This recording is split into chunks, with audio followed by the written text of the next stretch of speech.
booty, booty.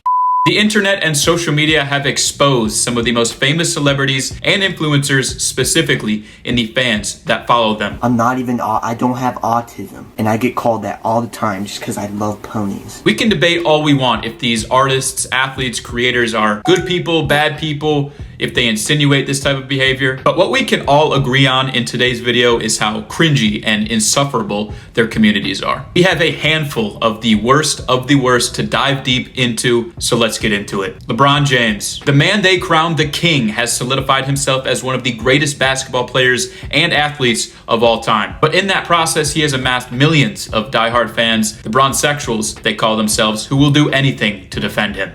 Scream if you love MLG.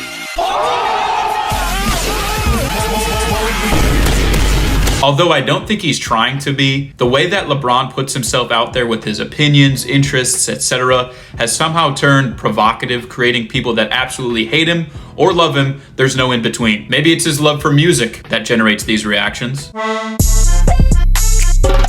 Maybe it's his ability to tell the truth all the time. I had one coach used to say, put yourself in situations where you're not comfortable. Oh yeah, that's my favorite saying. That's my favorite saying. Whatever it is, LeBron has his fans ready to literally give it all up for him. They are all over social media, but I think this one Bronsexual summarizes this community pretty well. Matt Lau Ray on Real NBA Talk writes, "No homo. If I was stuck in this world with just LeBron and a doctor and I knew LeBron wouldn't last longer, I would willfully reconstruct my insides and get a womb just so I could carry this man's baby and genes onto future generations. That's how much admiration I have for the man. Would y'all do the same for your favorite player, or do you not respect them at all?" Why are you the way that you are? Absolute poetry. Not much I can add to that. Shout out to all the Bronsexuals out there. Andrew Tate. As I mentioned earlier, we aren't here to discuss the morality of Andrew Tate if you think he's good. Because you're going to find out that I ain't taking nothing. I'm one of God's favorites. Or if you think he's bad. I hate everyone. I don't care if you're black, white, straight, gay, man, and woman. I hate you anyway. We are here to talk about the Andrew Tate fanboys that are all over social media. What the rise of Andrew Tate has created is an explosion of red pill, high value male content. By the nature of the man himself and his ability to market himself, which is very impressive whether you like him or not. He obviously has money, social proof, success with women, etc. People see this and say, I want that. How do I get it? And these fans of Andrew, through their ignorance, think the fastest way to achieving this is through mimicking and copying the man himself, whether it's buying his courses or posting content trying to be someone that they're obviously not. The Tate clones are everywhere on social media. My favorites, though, being this next fellow who looks like the copy-paste of every white guy ever. Take you, for example, and me, and we both pull up and we go to your girl. Odds are I'm gonna take that bitch. If you compare me to you, you're not gonna win that battle. And this next one's kind of sad, but there is this 12-year-old who fell under the spell of Andrew Tate and his teachings, and he wants you to know about it. What are you going to do this year? Keep playing video games? Keep doing nothing with your life? Well, guess what? Didn't work last year. Why is it going to work this year? Do something with your life. Follow me for more tips like this. I even made a video about Escape the Matrix content and courses. I think they're a scam largely because you can get whatever they're teaching, all of their content for free. You don't have to spend hundreds of dollars. But if you check the comments on that video, you'll get a good idea of the types of people, or should I say kids, that we're dealing with here when Andrew Tate is mentioned. Dream. For those of you who don't know Dream, he's a YouTuber, streamer, content creator, now apparently a singer.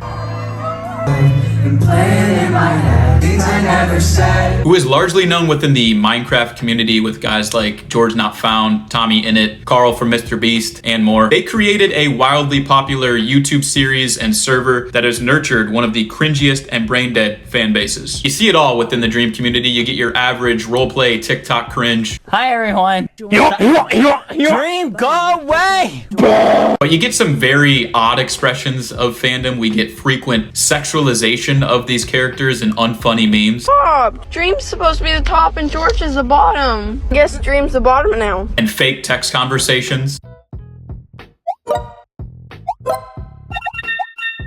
There is a lot more, but I think after you watch whatever this next clip is, you'll have had enough of it and you'll be ready to move on to the next fan base. Thank you.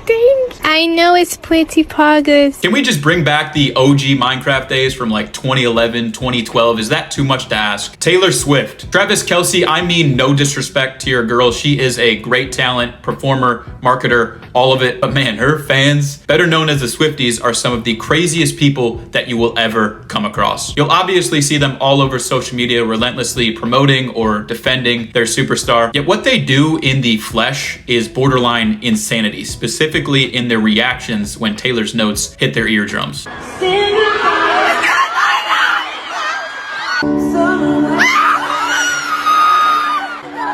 You would think that these girls just witnessed a brutal murder or were sentenced to life in prison. You don't even have to be in the arena to see reactions like this.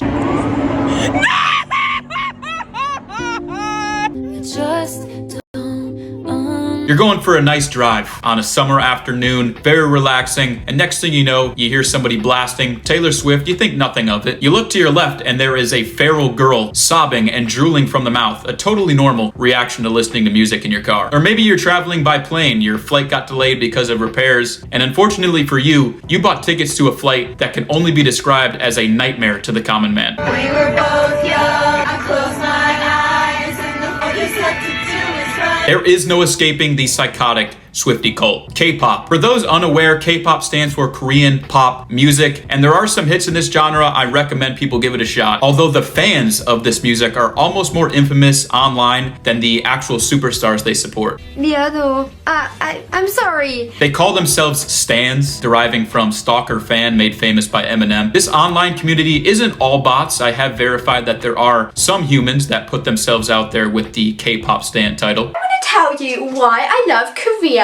Reason number 1 is K-pop. But where the toxicity lies for these people and what truly makes them one of the worst fandoms is their actions on social media sites like Twitter or X. You won't be able to spend 5 minutes scrolling through your feed without coming across this group of people. You'll see cancer of many forms from these people, from basic name calling to wishing death upon their idols, making fun of people that are already dead, trying to cancel people that don't align with them, and you'll witness some very creepy parasocial sexualization of their favorite K-pop superstars who they call their idols. You can't get much more toxic than the K-pop stans. Their army is massive and all over the place. My Little Pony. I know I mentioned creepy a couple of seconds ago, but now we're really gonna get scary. Everyone's heard of My Little Pony from their toys, TV shows, movies, iconic theme song. My little pony, my little pony. And surprisingly, this franchise has developed an odd audience, particularly amongst adult males who call themselves bronies. My little pony, I used to wonder what friendship could be. These dudes are immediate red flags. They may be harmless, but something is off-putting about grown men taking an interest in a franchise that is designed for girls aged 4 through 7. I like ponies. Okay. Maybe I'm in the wrong for making these assumptions, let me know, but you have to be a little bit concerned when you see stuff like this. If maybe you'd like to have sex with me later, I'm sorry. I took it too far. Anything to do with kid franchises should never be sexualized, and I think that anyone that does this needs to be put on a watch list, but they probably already are. Especially this brony in the next clip who has no problem bringing up the dark side of the My Little Pony community in public. Princess Celestia being portrayed as, God forbid, a molester. On occasion... No. I'm canceling this question. I really have nothing more to say about these weirdos after that. Shout out to the panel though for cutting these types of people off and setting the record straight. Anime. I couldn't make this list without mentioning some of our friends that watch anime. Like, why do you gotta be such a silly baka?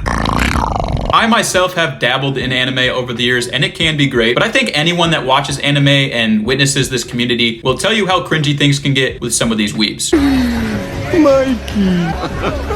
Mickey Musa. There's not too much to analyze here other than the fact that these people are formulating their entire identities and personas off of the copying of animated characters from their favorite shows. And as a common theme for this video, the anime community obviously has some toxicity ingrained into it with their obsession of these shows. It's great to be passionate about things, people, but please do not take it as far as what we've seen in this video for everyone's sake. Thank you so much for watching. Please comment below what I might have missed in my toxic list of fan bases here. I'll leave a couple of my YouTube videos beside me here. Also, please feel free to like and subscribe. But anyways, hope you all have a blessed day. Goodbye now.